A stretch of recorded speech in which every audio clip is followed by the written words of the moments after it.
I don't know where to begin except to say I'll start with the situation there on the ground right now, which is basically by covering Guinea, Liberia, and Sierra Leone, so those three countries that are most affected, not including the Democratic Republic of Congo, which has its own separate outbreak, and then the related cases in Nigeria and Senegal.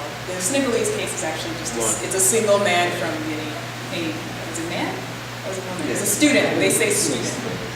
And so that's probably not something we should talk about, except to talk about how that kind of thing happens and what kind of response it should actually provoke. So I have this stuff with some numbers. If I had had a PowerPoint, you could have seen it all and I wouldn't have to say anything. But right now we have suspected and confirmed cases 3,700, which is quite a lot. And those are the cases that are suspected and confirmed. So confirmed by a test, and suspected, which is people have symptoms and possibly have negative tests for other things, like rapid malaria tests don't show malaria, things like that. And then you have the suspected cases for 1,850. These are a couple of days old, so these don't actually reflect today's numbers. And then we have these lab confirmed cases, which is 2,100. It's a huge number. This is the largest outbreak in the history of, since they've been tracking this disease from 1976. That's not to say that the disease did not exist, but there were probably not enough numbers and not enough surveillance on the ground to have known that those things were happening. That original outbreak, as many of you probably know, happened in the Democratic Republic of Congo and Sudan, and it's named after a river that runs through that part of the Democratic Republic of Congo. There have been several outbreaks since, usually clustered. People say they're all clustered in rural areas, but that's actually not always true, but mostly clustered in rural areas and killed people fairly quickly. Or in the case of Uganda, people were treated properly and cases were contained. One of the cases that I'd like to mention is the Kickbook Case in 1995, which is one that you might have heard about if you read Laurie Garrett's books. That was an urban case. People don't talk about it very much. Town of 500,000 people on the road to Kinshasa. Mobutu was the president at the time and set up a big barricade around the city to keep people from going to Kinshasa. It lasted for 5 days because it didn't work. This is important information because I'm going to talk about what is happening on the ground now in Sierra Leone, to some extent in Liberia. Okay? Because those are also important issues. As an anthropologist, I'm concerned about what people and how they're responding to the government responses and the public health responses to the disease. So what is Ebola? It is a hemorrhagic fever. It's a viral disease. It causes first fever, muscle ache, joint pain, things that look like other kinds of diseases. This is why it was really a surprise when people discovered that this was Ebola in March, right? It's a surprise because there's loss of fever in the first region that it was found, right, in the Guinea. Does everyone know, I wish I had a map, does everyone know the countries that we're talking about and where they're located? Kind of like west and north of the armpit and south of that sort of like the sexy part on the outside on the western side. I know, I'm like, Nigeria's the armpit and then there's the other nice, right? I didn't say that. That's on tape. My Nigerian friends are like, hey, what are you talking about? I thought you said you loved Lagos. So, anyway, so the places that were on the first outbreak was in Guinea in March. The first cases were seen there. It was in the forest region. That is where Liberia, Guinea, and Sierra Leone meet. And as it trickled, so the first cases in Sierra Leone were in May or so, and then the Liberian cases were following, right? So we've seen, and we've traced, at least when I was talking, so a couple of weeks ago I was in Sweden talking to a Finnish program manager who's been living in Monrovia for the past 15 years, and he actually showed me on a map how the cases moved. The cases moved along main roads. They moved from this forest region, which is, people call it remote, but it's not remote. I used to live there. It's far from Freetown, it's far from Conakry, and it's far from Monrovia, but if you live there, it's close to other things. Big markets are there. And so how this thing happened is there were, apparently a woman who was people went to her funeral, they touched her body and took it back to their respective places, over the border in Liberia, over the border in Sierra Leone. Those women are also women who do what women do in West Africa, which is move. They travel to sell things, to buy things, and and caregiving is also a part of this, right? So one thing that I was trying to explain when I was saying, what is Ebola? It has these early symptoms. But as people get sicker and sicker, as they're vomiting, having diarrhea, the caretakers who come into contact with those fluids usually become infected. That is why we are seeing a certain kind of pattern. Women are getting it, people who care for sick people, health workers, for example, are amongst the hardest hit in terms of profession and occupation. Probably people, and they haven't talked about this very much, probably people who handle bodies. So not simply women who are responsible ritually, but also the undertakers. Those people exist, right? So this is kind of how it's spread out. People touching bodies, people caring for people, not bushmeat, as you might have heard from other places. Usually there's an initial contact with animals in the forest, and then it turns into a human-to-human transmission chain. So that's essentially how we got where we got, epidemiologically. Practically, we got where we got because the WHO was alerted to this in March, sent out a team, EU sent out a team, lots of people sent out teams, and they said, you know what, it's gonna burn itself out. No, it's not gonna get to us. All you have to do is contain these cases, and they won't spread. All you have to do is contain cases is actually a hard thing when your health system isn't very good. And it's a very difficult thing to do when your public health surveillance system isn't very good. What does it mean to have a good public health surveillance system? It means that you are able to track, you have the manpower and the tools to track every person who's sick, every person who has come into contact with sick people. It means isolating those people and caring for those people. And at every chain of transmission, this is where we're having problems, right? Who is able to track cases? Who is able to treat cases with full protective gear every day with the intensity that's required for someone who needs supportive care? What does supportive care look like? Supportive care is monitoring electrolytes, monitoring blood pressure. So it means that you have people who need constant IV fluids and measurements of their electrolytes. It means that you have to constantly be measuring blood pressure. And it also means that you have to be ready to provide blood transfusions when needed. So that's sort of where we are. So I think what I've laid out right now is there's an epidemiology of the disease, which is typically it has been contained and limited to small places. This did not happen in this case.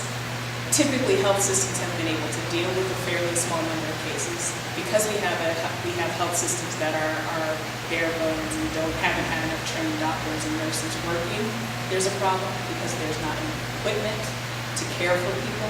That's a problem.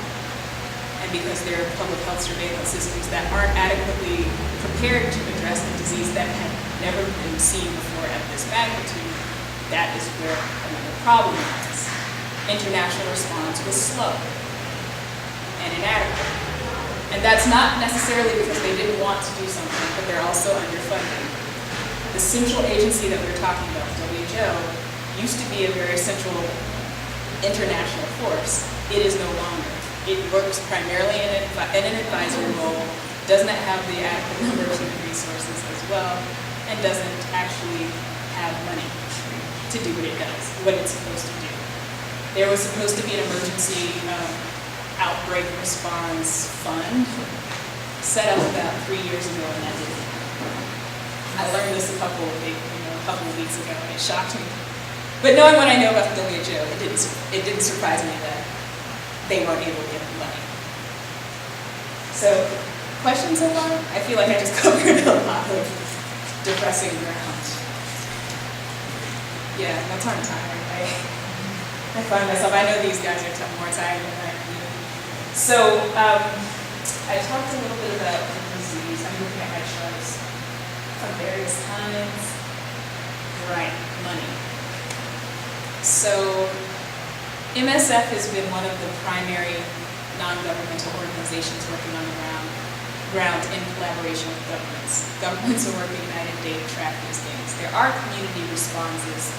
So some villages are now quarantining themselves. Some of them are not letting outsiders come in unless they've been properly screened. So to some extent, community responses have been better than what we could expect from the international community. However, it hasn't always been accurate. I'm going to speak a little bit about Sierra Leone because it's the context I know the best. I also know a little bit about West Point and Monrovia, but not enough to, I can tell you what I've heard and then what I know, and explain a little bit about how containment and control has been done. So in Sierra Leone, oh yeah. Excuse me, you said MSF's on the ground. I don't know what that organization is. Doctors Without Borders. So I know you've heard of them, right? So they're actually pretty well versed in outbreaks. They tend to work in emergency situations, and they were on the ground, and I'd say most of the Ebola outbreaks that have occurred in the past. So they know how to do the work. They just have never had to work with so many patients. They don't have enough staff because they rotate in and out very quickly, which is how you have to do this. You can't work on this for 3 or 4 months at a time, 8, 10 hours a day. It requires at least 3 to 5 people per patient to monitor, okay? And if you're wearing PPE and you're hot, if you're sweaty, and you're tired, you can't do that for more than 45 minutes or so at a time. So that's one of the issues. Okay, so they've been on the ground. Government hospitals have been on the ground. They don't have enough, you've heard this a million times over. They don't have enough equipment. They don't have enough protective gear, so some nurses and doctors walked out. They can't do their job, and they can't be safe. As I was saying before, we have 100 plus doctors and nurses who've died treating people, which is a huge blow to systems that had, I think, Liberia had 200 doctors. 150. Huh? 150. 150 doctors. When you have 150, and I think 9,000 nurses, I think that's something like that. Yeah. Something like 9,000 nurses. In Sierra Leone, we don't have that many doctors because the medical school didn't pump them out as quickly as the Liberian medical school did. And I also think that more Liberian doctors stayed during the war. It sounds crazy because people are like, no, they all left. No, I know at least 3 who stayed. They were surgeons, but they stayed. So anyway, there aren't very many doctors. Guinea, I'm not sure. I think they have more, but they're still not. I think the international standard is at least 1 per 30,000 or something. I know it sounds crazy because we live in a place where there's like a doctor for every couple hundred people or something. But that's the way things are. I was about to say something. I was going to say something about the issue of containment, because this is a big deal, right? If you're talking about trying to keep sick people from infecting well people, isolation and containment are usually the methods by which that happens. Usually that's done at an individual level. But what happened during this outbreak is government officials tried to cordon off entire segments of the population. So, oh, this village had lots of people dying. Let's just draw a line around it. That's called cordon sanitaire. It's like a quarantine around this. It's old. It's like 13th century. Venice, everybody gets smallpox in Venice. Let's just close the port. Nobody gets, nobody's in or out. It's the same principle. It's a militarized and securitized principle, right? And in the case of Sierra Leone, they actually drew a line around Kickbook Case districts, which, I don't know. When you're talking about people who, I feel like I have to backtrack again. Most of you also know that these are countries that have long civil war. Sierra Leone was 10 years. Liberia has. I'm going to ask you guys about this. I'm going to ask you guys about this because I've been trying to figure this out for the life of me. So, it's a question I've had because I used to work with Liberians in Sierra Leone, and they always say World War I, World War II and World War III. Liberians have something called World War III because there were multiple wars. There were waves of wars. Waves of war. And so I can't even tell you, how long would you say our wars were? We say 14 years. 14. Right, in total. So we're talking about a fairly long time. This is one of the reasons I was talking about health systems, right? How do you build a health system when you can't have people in medical school or nursing school, or people are fleeing, people who don't really be teaching in those hospitals are fleeing. How does even traditional medicine, so to speak, people who can actually cure, malaria and things like that, how is that affected by wartime when people can't teach each other how to cure various things? So this has affected the health system in multiple ways, but it also affects how people respond to having a military encircling its territory, telling them that they can't go, that they can't come, that they need to be checked. This also affects food flows, whether people can go to work or not. It affects, and this is the rainy season, and if you've been in this region, it's very difficult to pass roads anyway. But it's further intensified when on those days that you decide that you want to go to the market, you can't get food because of the barriers set up. Supposedly food's supposed to come through, but there have been food security issues within these cordons sanitaires, and also the question of West Point I wanted to bring up because people have asked multiple times. So my knowledge of West Point is that, I don't know if you guys know what I'm talking about. It's a neighborhood in Liberia. It's like a peninsula. I call it a peninsula. It's a slum area, informal settlements. That's the part I'll call them informal settlements. Some people call them slums. And what is it? I heard 90,000 people live there. It's a pretty big number of people.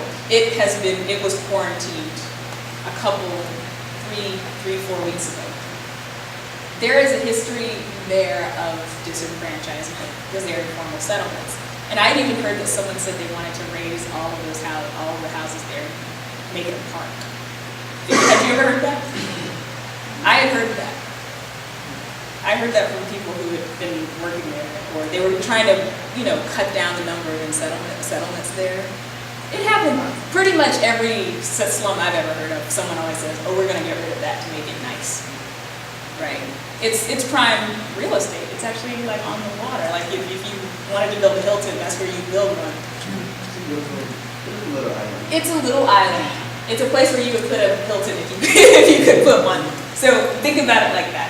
And so these are people who have been told that their housing is inadequate and they have water and sanitation problems and all this stuff. And so when the military came, first of all, they put MSF and somebody else, the government, put an isolation unit there. Isolation unit was only supposed to have residents of the area in, right? That's, if you want to put an isolation unit somewhere, you put it in the neighborhood of the people that you're going to isolate. Like you're saying, I want to get some West Point people who are sick into isolation unit, I'll put it close to their house. So one night they see people being bussed in from other parts of Monrovia, and they're like, wait a second, so are you bringing all the Ebola people to us? Which apparently turned into, and you cut us off from the rest of the city. So this was interpreted, and so I've heard this from various journalists who actually were living in West Point at the time. They basically said that the fighting that you heard about was largely because no one had ever explained to them what was going on. The isolation unit was being put there, people were being bussed in and out, and you put military, and you didn't bring us any more doctors or nurses. That it feels like you're constantly under threat, and that people are deliberately putting bad things in your space.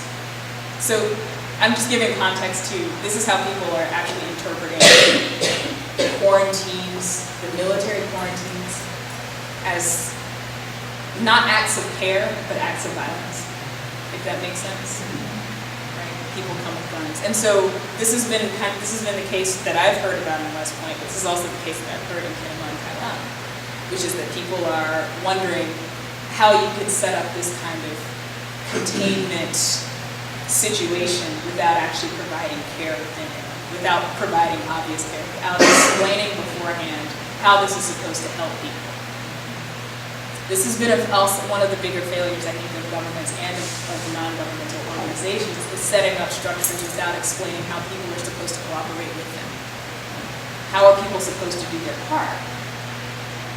And so I'm hearing a lot more, especially in Sierra Leone, because that's where I work, of community people saying, hey, we're going to go out and educate folks and tell them what's going on. We're going to also make sure that women who are dealing with sick kids or sick family members have at least some gloves. We're going to make sure they have chlorine in buckets. And we're also going to make sure that they get their people to the health facility and make sure that they get beds. Unfortunately, we're still facing the problem of not having enough beds and enough people to work in those facilities and equipment to do the work that's required to make people better and also to contain the cases, so to speak.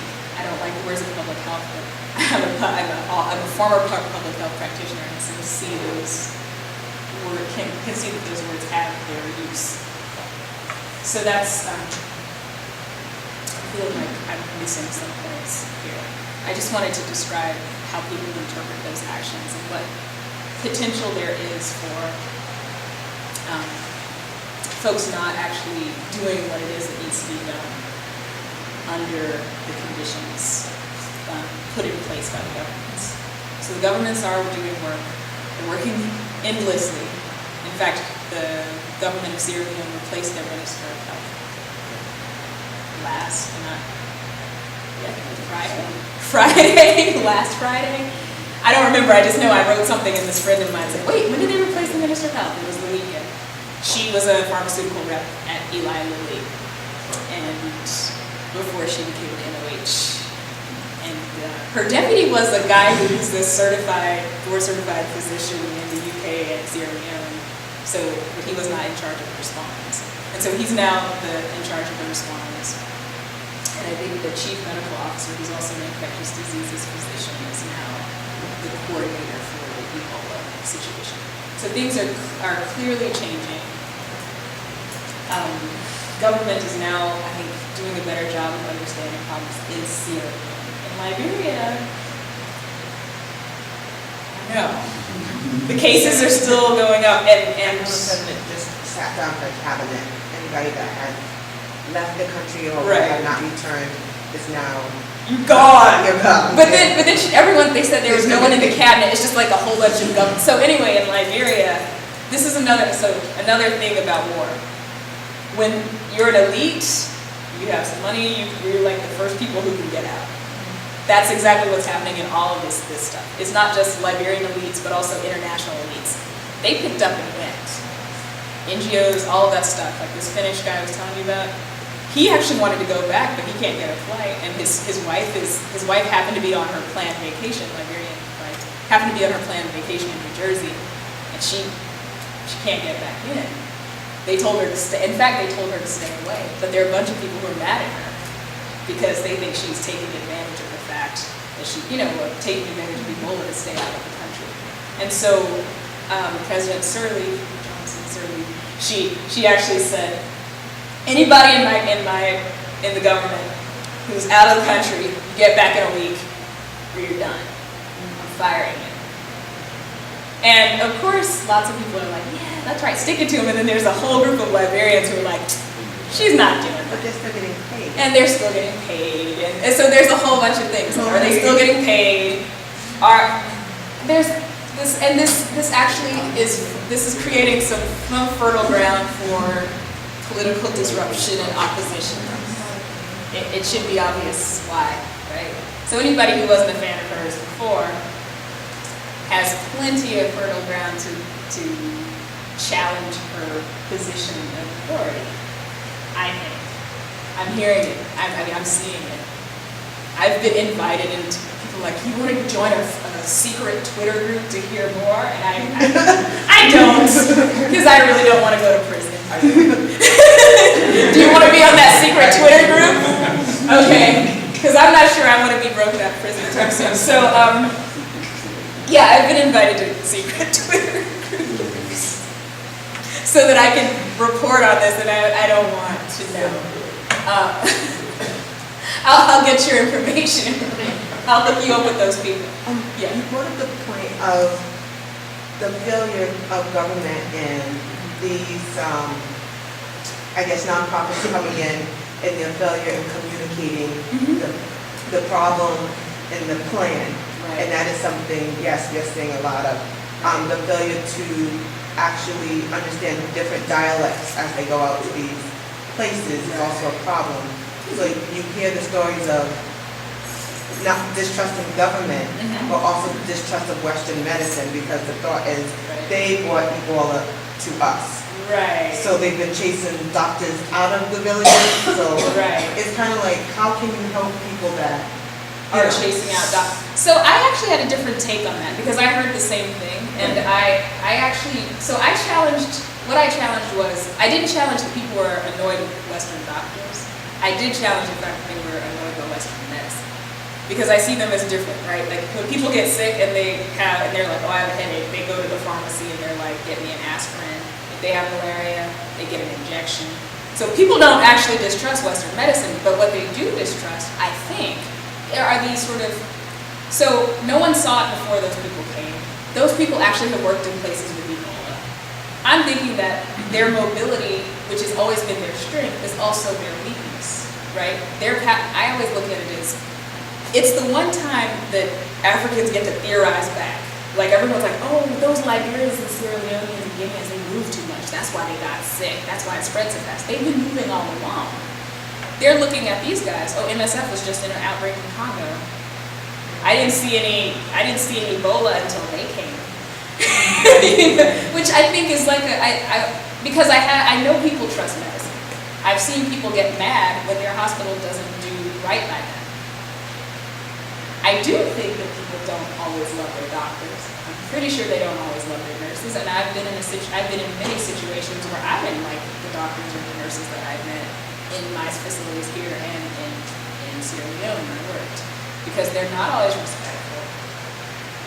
And they make you pay for stuff that's sometimes supposed to be free. Right? Or here's the thing, like I think a lot of people don't realize this, but if you're in a hospital, they're not bringing you like a tray of food, breakfast, lunch, and dinner with your Advil. Your cousin is bringing your food with your Advil that they've made in their own house, and that they picked up the pills from the store, right? So it's not the same situation, and so whatever kinds of distrustful relationships are happening, I think they're being built over time by a sort of system of neglect and mistreatment. How are they dealing with people in extreme panic who fear their government? I mean, it's a military quarantine. Do they just let them go because they're not going to shoot them, obviously? So they did shoot some people in Monrovia. A boy died. A boy died. He did not have Ebola. 15-year-old boy. What's his name? Sheppy. Something like that. They did shoot people. And this is one of the big fears, is when you have military intervention in what's essentially a health crisis, it can be read as a violation of trust and of ethics, right? Of sort of medical ethics.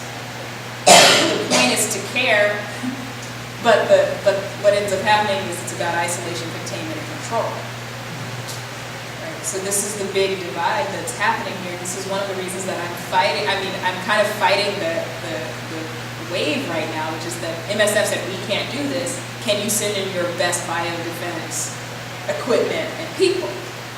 Which means military. They want quickly, rapidly deployed medics, which means military medicine without military. And they said, but we don't want you to do any containment, quarantine, da da da da da. And it's like they want military medicine without military might. Is that possible? Is it possible to have military medicine without military might? I don't know. I think MSF is valiant for asking and pressing the point, but I'm not sure that that's a compatible mode of care. I don't know if that mode of care matches up with the needs. And so I've also been having somewhat public fights with experts who think that the military is the best way to go. Yeah, I was listening to NPR about 2 hours ago and talking about the U.S. military was Liberians and establishing a treatment center for healthcare workers only. So, Okay. Well, I mean, so here, Did you repeat that, the treatment center for what? for healthcare workers in Liberia, not for real people. just for Which is fascinating, and I'll tell you why. So one of the things I studied is how people count things. And Liberia is the only country that has a separate line in their daily reports of health workers who die. And I found that really striking because, yes, it's very important that health workers are dying here. That's how we find out that infection control practices aren't working, right? But when you have a line in your reports, basically you're telling people what counts, right? Literally and metaphorically. And so if they're setting up that thing, it seems to me that that's possibly how it came about is, okay, everyone can see that number, right? If we just, more health workers are done, we need to get those health workers. There's a way to prioritize health workers without singling them out for care, right? They need more protective gear. They need to be better trained to do the work that they're doing. That's why people are walking out. You can't do your job without the protective gear, and you can't do the job without the training. There's no need for them to be there. So that's that's interesting. And what's also very interesting is who's going to do whose military gets to go where. So the U.S. military, of course, goes to Liberia. Guess whose military is going to Sierra Leone? The British. Colonial ties matter, right? So even though the Lassa fever lab, the hemorrhagic fever lab, diagnostic lab in Guinea, Sierra Leone, which is where the only Sierra Leonean virologists die, is an American lab. It's a U.S. military lab, U.S. military supported lab, because they're interested in new pathogens. One of the reasons we have the drugs and the vaccines that we know about that are being rapidly tested right now is because of military medicine. It's because of the military's concern about bioterrorism, bioweapons. If the U.S. government and certain European governments had not been interested in bioterrorism, we wouldn't have any of these drugs. I guarantee. I can bet money on it, but yeah, I bet money on it. I think I win. So this is what, and it's also probably why it has been fairly slow, too. Because the idea is that as long as it's just a contact-based disease, only a few people would get it anyway. This particular outbreak has challenged all of that. All you need are, like 15 or 16 women out of 40 who've touched the body of one infected person to go about their business and demarket women or whatever it is that they're doing, and it completely blows up. So I should add that we started tracking this thing in March, but there are these indicators or indications that there were earlier cases in December of last year. At least one. There's a baby, a 2-year-old, who was sick and died, which meant everyone's trying to figure out, so how did that 2-year-old get it? And then who got it from there? Yeah, I think one of the stories is, the kid ate a mango, and it was, the kid was crawling around outside, ate a mango, that bad poop on it. But we're very obsessed with originary cases and origin stories, more than I think we should be very much more concerned about now and today. The origin almost doesn't matter. I think it perpetuates the fear, right? I could never imagine it happening like that. Right. So back in the day, right, you would never think twice if you drank from the hose, right? So nobody would never think twice because everybody nowadays, right, it's like, oh no, you could get tetanus or whatever. It's the fear of, how it could possibly start. Right. Hence the movie Outbreak in the 90s? Yeah, 1995. It's kind of like, oh no, the movie's coming to pass. I've seen, I have to say in the past few months, I've seen that movie like 5, 6, 7 times because I'm trying to write about it. I used to teach it when I was teaching about biodefense and security. And then when this happened, I was like, oh. But in that movie, there's this critical moment where, he looks up at the vent, and then the camera goes down the vent, and it's super dramatic, and then the camera comes back down, and he puts up his mask and goes, or I think he keeps it down actually, he goes, it's airborne. And it's that moment that propels this next, it was like, if it wasn't hysteria from the beginning, it certainly got intensified at that moment. And it's really interesting to watch that film now and see how they kind of, the way the camera moves through, it goes, gosh, I have to do this. Speaking of critiques of military intervention, the first scene in that movie is 1967, a place called Motaba in Zaire, and it's an African mercenary camp. And so it's supposed to be mimicking what was happening in the Congo a few years earlier, actually, when the U.S. government assassinated Patrice Lumumba. And so this was in some ways, I think the film was actually trying to critique the military's role in a bunch of different sort of matters in the region, and how that sort of precipitated an ecology of disease. And it also is one of the ways, tries to show you how the military is kind of involved in many of the things that we think of as scientific, neutral scientific biological work. Okay? And it is true, like I said, that the lab in Sierra Leone is one that's very much supported by the U.S. military's infectious disease unit. I was going to say not the CDC, but the CDC is sort of secondary, right? But it's the military. And even an EIS officer, they're officers and they dress in the sort of like pseudo-military. I don't know if you know this, but on Wednesdays, I used to work at the CDC, on Wednesdays they wear their uniforms that make them look like military officers. So the Epidemic Intelligence Service is kind of based on the signs and symbols of the military, even if they're not formally military members. They're like commissioned officers of the government, right, of agents. So they have the signs of police and the military without actually having the power. And so it's something that I think about a lot when I see that film. But yeah, that hysteria, that kind of like, hopefully, and then they have this thing moving in the body, the smuggling of a monkey from the forest. And the juju man at the top of the hill is like, he doesn't get it.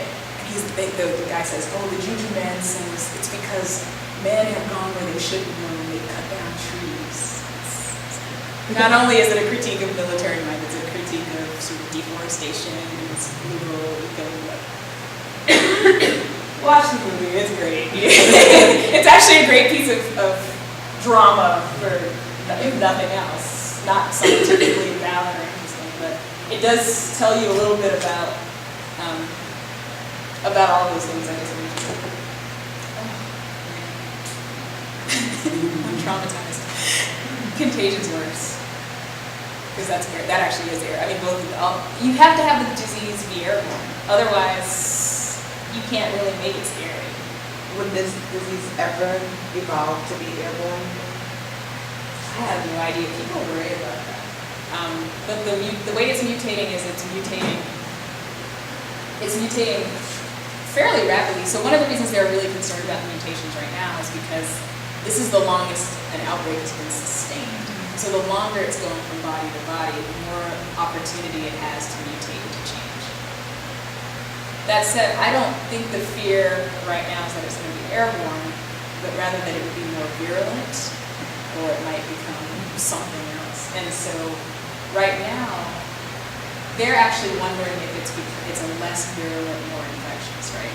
So because they're seeing a lower case fatality rate, which you really can't measure to the end of the epidemic, but they're seeing lower case fatality rate and more people getting infected. But the R naught for the disease is actually not much bigger than previous outbreaks. And what that means is each person is usually responsible for 1 or 2 infections. That's kind of how they see it, and it's looked the same way since the last calculation and the calculations from previous outbreaks on the same strain. So I think if it becomes airborne, lots of people will lose it, and we would really be afraid, because that means that air travel really is a problem. That would mean, and so right now, I forgot to mention this, air travel. I was saying no one's getting in. So there's this government-enforced barrier, which I think has finally lifted because people realize it doesn't really work, right? You get people starving and mad inside a border. But what's been happening is a de facto border that's sort of been built by the withdrawal of certain airlines from doing traveling in those regions. So I think British Airways was one of the first. A few of the regional airlines, like ASCII and all, they all decided not to go there. What that meant was fewer people coming in as health workers, as people who bring in business, as people who bring in goods. That stuff has been limited. I was just thinking about something that some ports, they were accepting fewer items on ports, and people couldn't get out of ports. There was one other thing I was thinking about that didn't because of this. I'll think of it later. But there's quite a lot of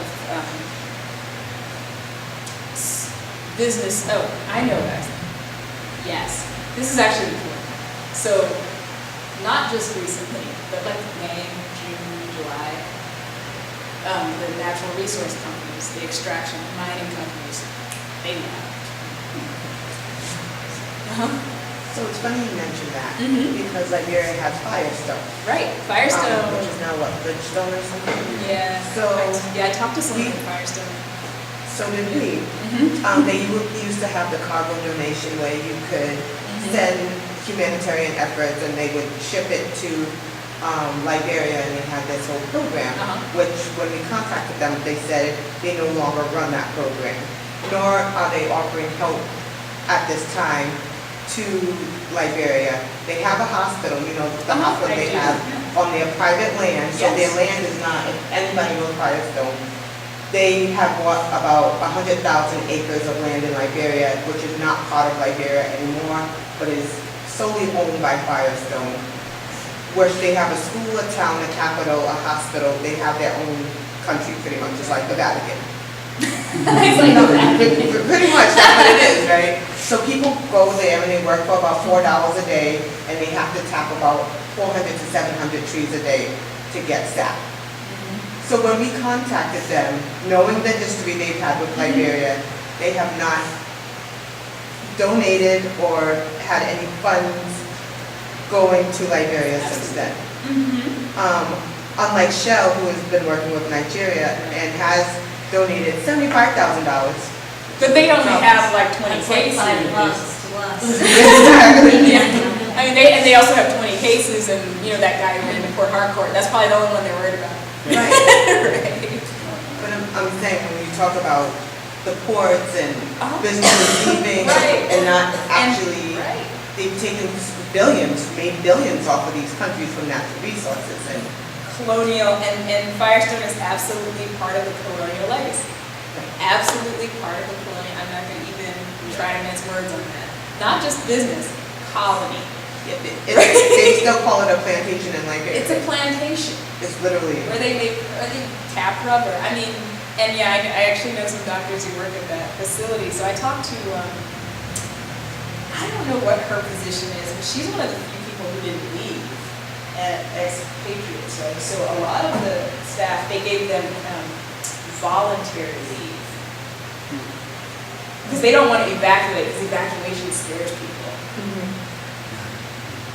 So they sent them, so they said, if you're already on leave, because this was in August, right? Where most Europeans go on vacation, they said, if you happen to be out of the country now, feel free to not come back. They're still getting paid, I'm sure, but they still have jobs if they choose to come back. And so there is definitely that thing going on more broadly.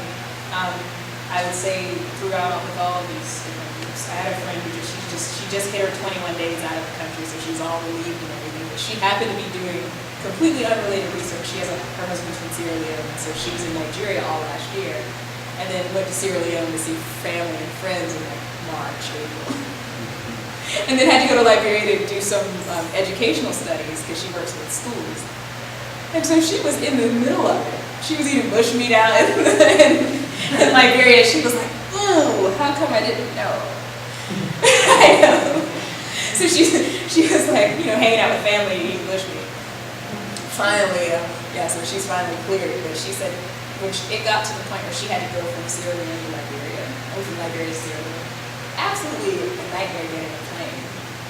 Air France was still flying in between countries, so she got on that flight. Then she couldn't get out of Sierra Leone. She got found the last flight out.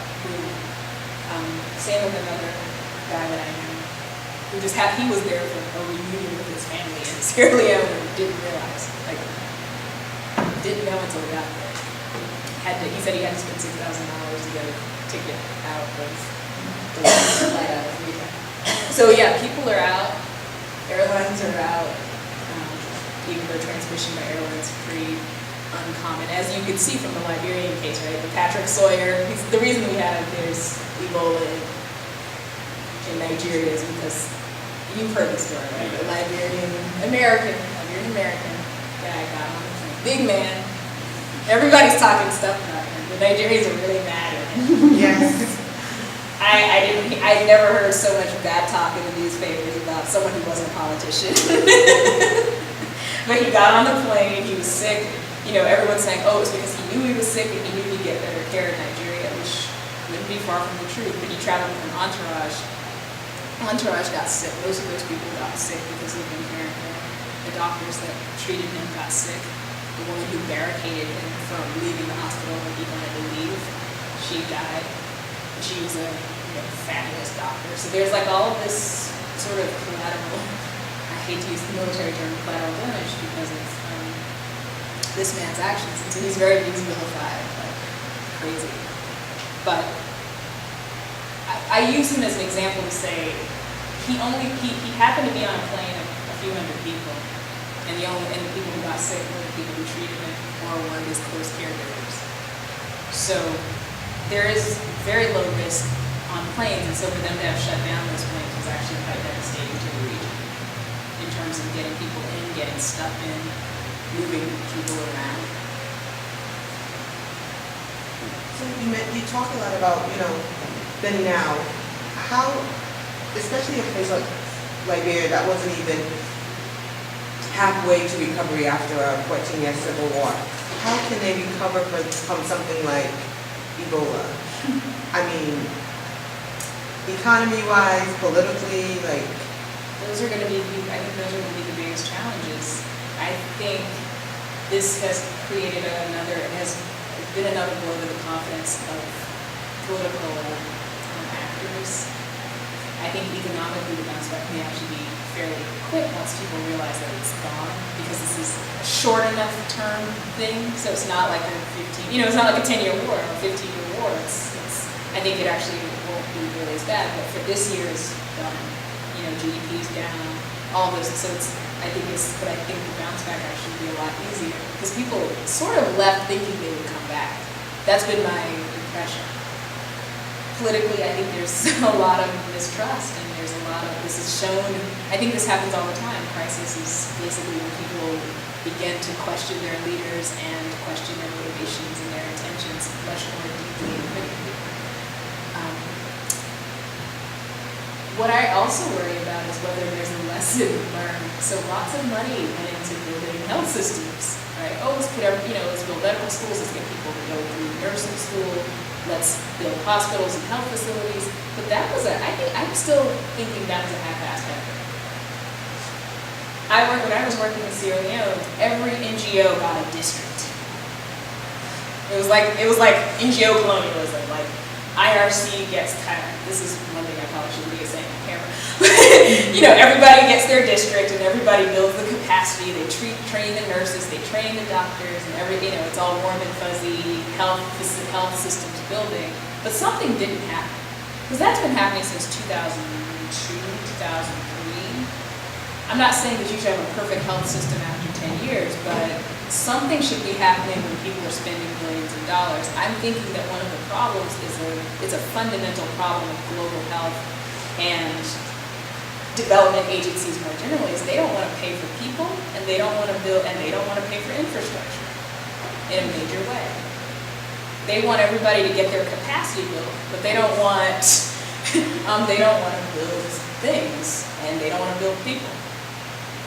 Like, they give money, but you're just, I'm saying, how can you say you're training someone and not have the infrastructure for them to, if I'm understanding what you're saying correctly, to do the practical work, or the clinical work behind what you're training? Like, are they training them and then they don't have the practical work behind it because there's no So, infrastructure?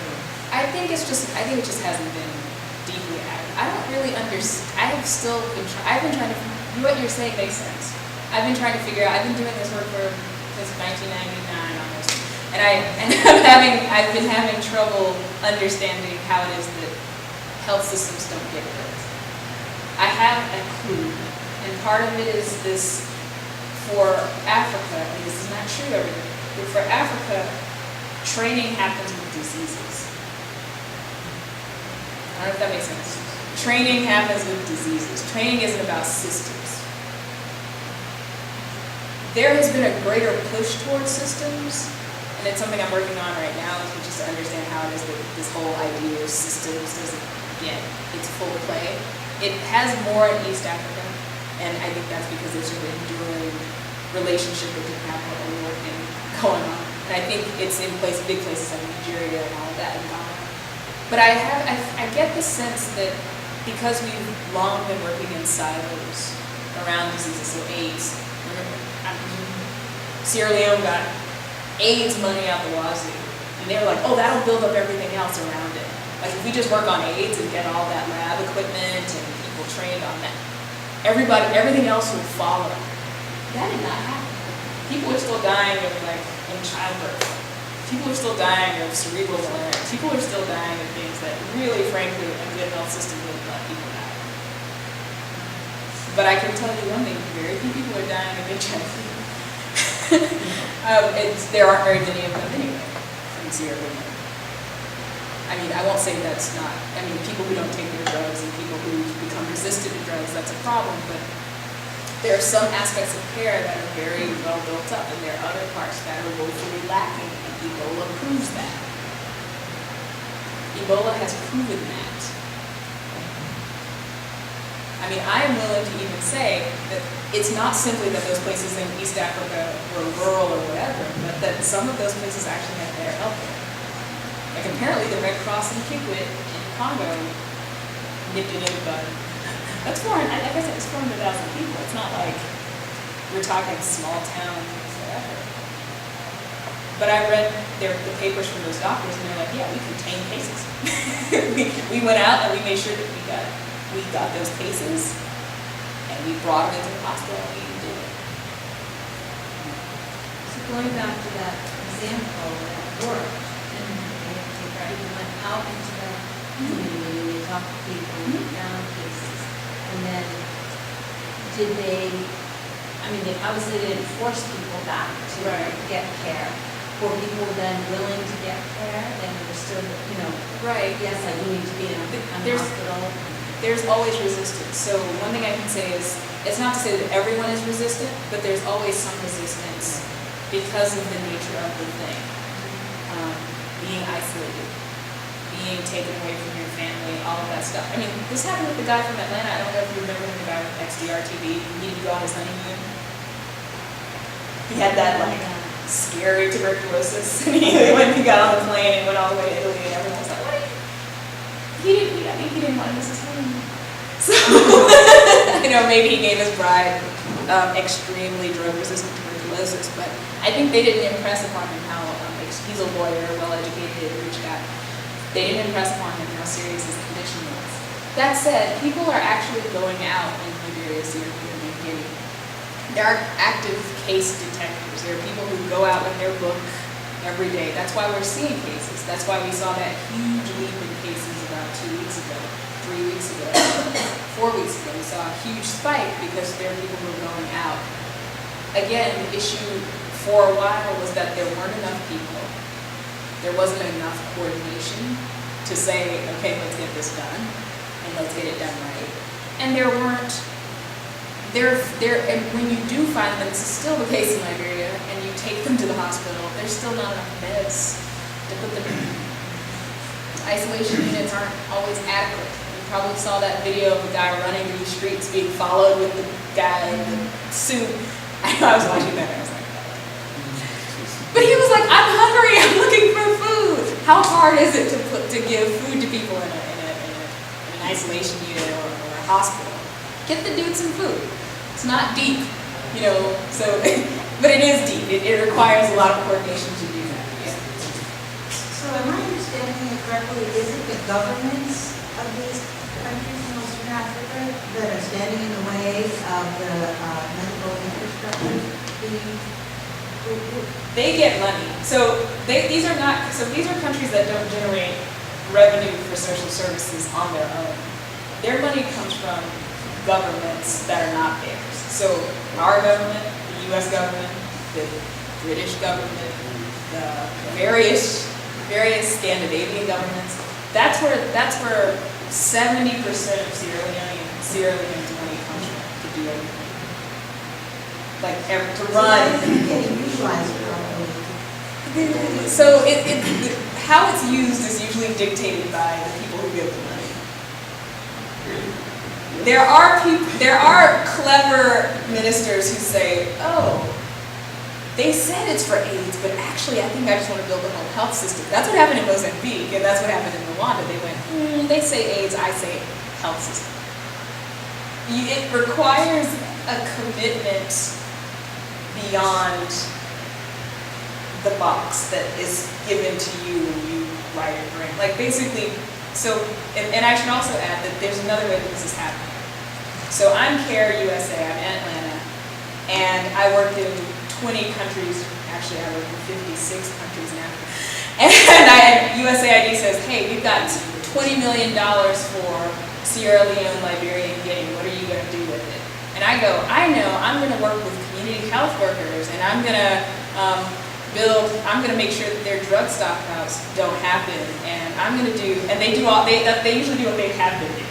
Occasionally they'll say, I know, we're going to build a health system. That's not always how it works. And so, and what happens is every NGO has its set of projects that they're getting funded to do. And they do a non-governmental organization. So CARE USA, Save the Children, International Rescue Committee, Oxfam. I'm running out of them even though I happen to work for like 10 of them. World Vision, all of them basically carve up the sectors that they work on, develop the projects that they're interested in. And that money actually used to not go directly to government. It still doesn't go to governments. It actually goes to NGOs. So that's one piece. But sometimes money goes to governments. It used to traditionally only go to governments and kind of trickle down. Now it's NGOs and to some extent governments. And often what government-to-government money is that infrastructural stuff like roads and electricity and building hospitals or something like that. That stuff, but social services tend to not be the top tier situation for those people. They're like, oh, how can we get like 24-hour light and roads so that we can move stuff and sell it? I mean, that's generally how it works. And so the way the money moves is probably a hint to why this health systems don't get built the right way unless you have that savvy sort of politically motivated, radical thinking minister who, like I said, says, you know what, I'm a socialist, so I'm not taking AIDS money. Or if you can give me AIDS money, but I'm not going to spend it on AIDS, I'm going to spend it on everything. It's a rare breed. That happens, like I said, that happened in Mozambique and Rwanda. That I know of, that I can think of off the top of my head. Female minister, she's partly at Harvard, partly at Rwanda. That was her thing. She said, don't tell us what to do with our money. Mozambique, same thing, they love your socialism. So it's not a common thing, and it's something that I think that's one of the problems. And Mozambique doesn't have a perfect health system, but it might have actually been able to, 10 years ago probably could handle the Ebola outbreak because of how it's set up. So I feel like I've talked about it. So, understanding how the money flows into these countries and how it's distributed, how much or what factor does corruption play? Because whose corruption? Exactly. That's a big thing, especially, you know, with our efforts in trying to help the situation. You know, we have said we don't want to send money, we think money is a problem. Pumping it into the, you know, supplies is better, right? Right. It's harder for people to steal supplies, or as we've heard, people do get the supplies and try to sell it. But it's more, we're able to control that more than saying, oh, we're gonna give money to the government, or even some of these organizations or NGOs or nonprofits you hear about. You might give $10 to one, and you hear only maybe 30% of the money is used for this purpose, and maybe 70% used for that purpose. So how do you work around? Is it an impossible question? But how do you work around that? How do you know that your help or your aid is not being disrupted by corruption? Right. I guess it depends on how you read corruption, though, because I don't necessarily see, like, when percentages go, say, heavy on the administrative stuff, I don't see those as necessarily being corrupt practices, because there's one thing I've been thinking about a lot during this crisis is we don't pay for people like we should. You know, there's something that we don't do. We don't invest in people enough. And it's one of the reasons that we saw these health workers all out. We didn't invest in them, like, in very simple ways, not paying them extra, like hazard pay, not making sure that they had adequate gear, all these things. So by not investing in people, we lose a lot. Corruption, I think, is also in the eye of the beholder, right?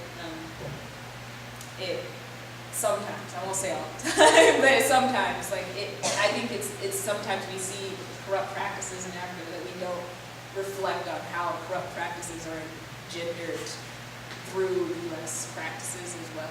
So there's stuff that happens that actually isn't corrupt at all, technically, but is morally corrupt and ethically corrupt. For example, sending money through NGOs that have pay scales that far outpace what any normal person in the country makes or does.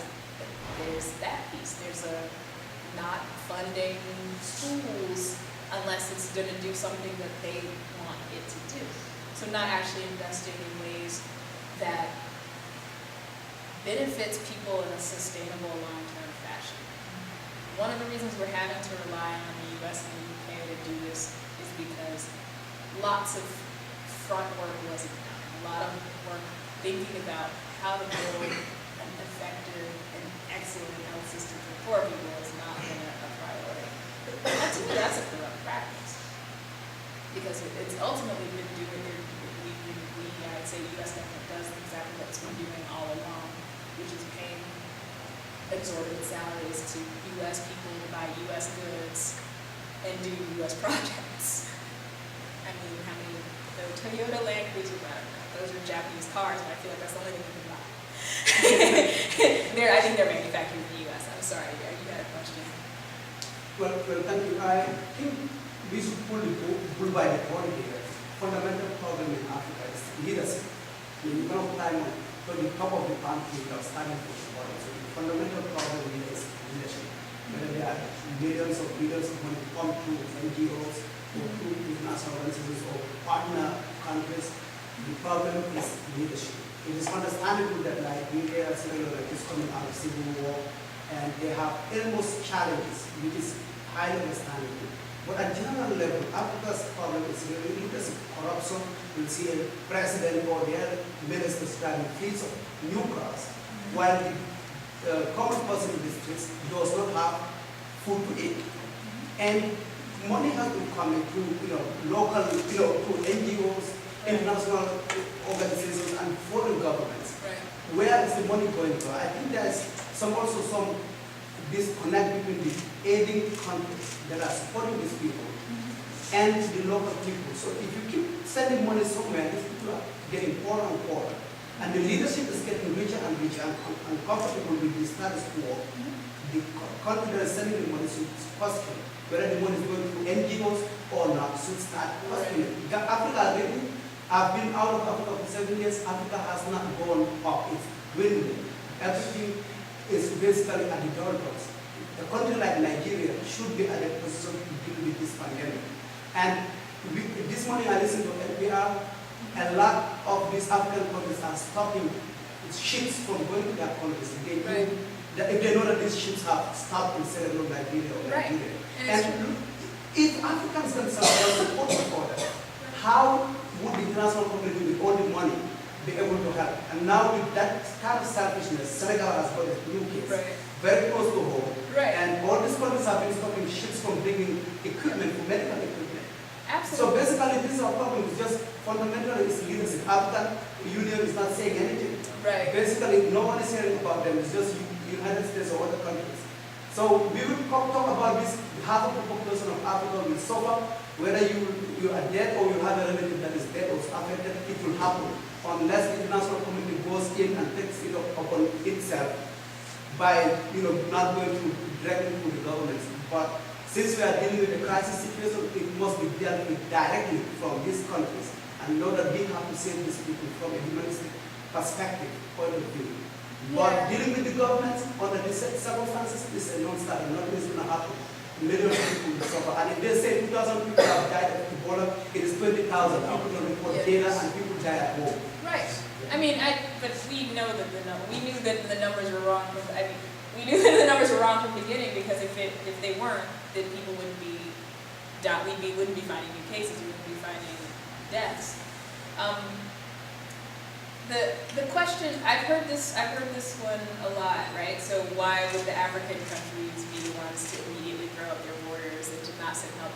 That to some extent that's true. I mean, I've heard about the African Union finally saying something, but what other people weren't saying something, right? It didn't come up at the NATO meeting. It didn't come up. It certainly hasn't come up in any other meetings either. And so, but what we don't hear about is the Senegalese, the Ugandan, the Congolese doctors who are in Sierra Leone, Liberia, and Guinea doing work as nurses and the nurses as well. So I think to some extent we're talking about government failures. I don't know very many governments that don't fail their people.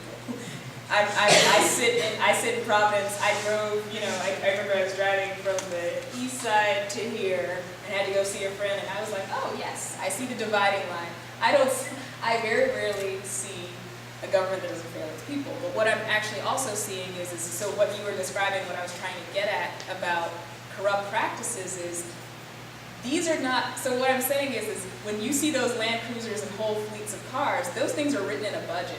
They're like legally not corrupt, but they're morally and ethically corrupt to me because, so what I'm saying is they can everything that they get, it's justified. They have had someone sign off and approve that marginalization from the get-go. From the get-go. So that is built into the system. So how do you fight that? It is a behemoth. I know, but I mean, I feel like when I say that, people are shocked, but I'm like, nothing that any of these people are doing is illegal. They're doing exactly what the U.S. government said they are absolutely able. In fact, you can't get a copying machine in your office that isn't an American copying machine.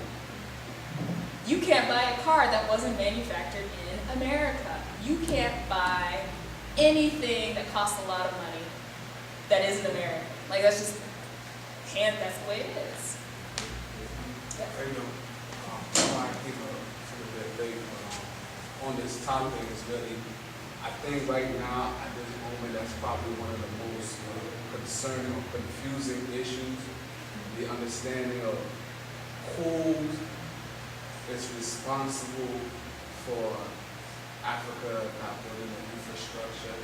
Is it something where, is it a combination of the people, the leaders who are in place, who are just greedy, or is it on a global scale difficult for an African leader to try to truly invest in his people? Are there systemic obstacles that impede his or her ability to actually do that?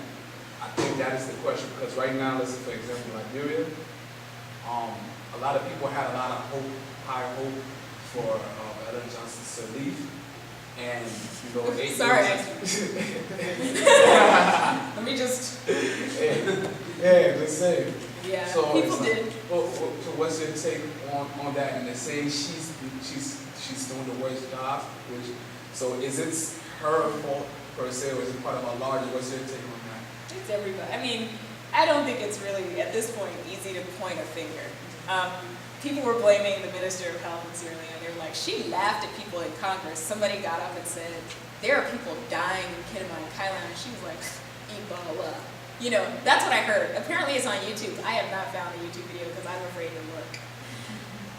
And the same thing with Iron Lady Ellen, right? So I know, they call her the Iron Lady.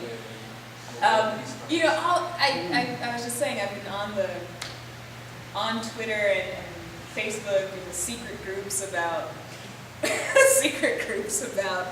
overthrowing Ellen and how it's really just her son running the thing and all. You know, you've heard it all, right? You've heard it all. No one person is responsible for this. There are, but I do, and I say this because it's like blaming Barack Obama for everything, which is not unheard of. But we all know that bureaucratic institutions kind of move on their own, right? There's this leader or a head, but there are a bunch of different kinds of institutions that make it function and work, and everybody's doing their little piece. And it seems to me that everybody's little piece is messed up. Like everybody's little piece, and I think I tried to at least explain the failures of the international community over the long term in terms of its funding, its ideas about what is useful for African people when they give that money. That hasn't changed. It's gotten different because they started decentralizing power, right? So they started saying, oh, we'll give the country office more flexibility to work with the people and find out. But I think there's still a lot of those rules still persist, like who you can hire, what they can do, how much you can pay them, what they can buy, how you can actually staff your office. And so those very silly details actually do matter. I wish I could say, oh, it's that person's fault, but I do think that there are multiple failures in multiple places happening. It's not just one, it's not just a failure of leadership. I actually don't think it's just a failure of leadership, it's a failure of institutions to recognize the humanity of Africans. It's a failure of institutions to recognize the potential for genius and innovation, to imagine a non-corrupt group of people doing things for their people, but also to enable that. There's no investment. The U.S. does not. I use the U.S. as an example, but I'd say many of the European governments as well. There's nothing in it for them to have awesome leaders in Africa. I mean, especially in places like Liberia and Sierra Leone, where there's, gold, diamonds, rubber, possibly oil, like that was the last thing that I heard. Having awesome leaders then usually starts making all that stuff off limits for them. So there's a lot, there's something to be said about people's interests and who can actually secure and ensure that their interests are being met through how they invest their money. And that's something that I think is missing from critiques of what's going on right now. But right now we're also having a crisis. And so the thing is, how do we keep people from dying? How do we keep this from completely destroying whatever progress has been made? I think that's the most important thing right now. I hope that the new military interventions that are happening are not military interventions, but actually caring interventions, ones in which we roll out health facilities and medicines and effective care in the right way. I'm just worried that that's not what's going to happen. Because when you toss in the military, it carries all the baggage with it. Right? So the security issues, that's something that I'm really concerned about. Well, we don't have the library for much longer, so just wanted to say thank you. And if you guys have some more questions, you can definitely come to the front, but we're going to call it there, I guess, and break it up. And I'm going to stop putting chairs away so So thank you everybody for coming out. Thank you, Adia.